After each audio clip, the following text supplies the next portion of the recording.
నవపప్పు ధాన్యాలేంటి గురుగారు? ఉన్నవి రెండే, కందిపప్పు మినపప్పేగా. ఒరేయ్ వెధవా, నవపప్పు ధాన్యాలు తెలియకుండా బ్రాహ్మణ పుట్టకెలా పుట్టావురా?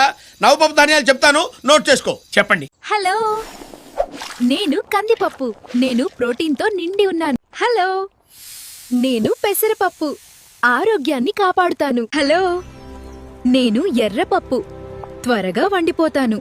హలో, నేను శనగపప్పు. శరీరానికి స్ట్రాంగ్ ఎనర్జీ ఇస్తాను. హలో, నేను మినపప్పు. నేను మంచి ప్రోటీన్ ఇస్తాను. హలో, నేను జీడిపప్పు. నేను హెల్దీ ఫ్యాట్స్ తో నిండి ఉన్నాను. హలో, నేను పిస్తా పప్పు. నేను హార్ట్ కి చాలా మంచిది. హలో, నేను బొబ్బర్ల పప్పు.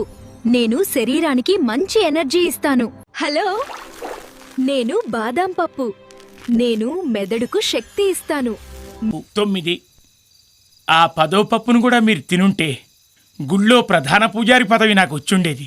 10వ పప్ప? ఆ, అది నేను తినుంటే ప్రధాన పూజారి పదం నీకొచ్చుండేదా? ఆ. ఏమిట్రా పప్పు? హలో, నేను గన్నేరు పప్పు. నేను చాలా విషపూరితమైనది. నన్ను తింటే శరీరానికి హాని కలుగుతుంది. గుండెను దెబ్బతీస్తాను. ప్రాణాలకు ప్రమాదం కలిగించగలను. దయచేసి నన్ను దూరంగా ఉంచండి.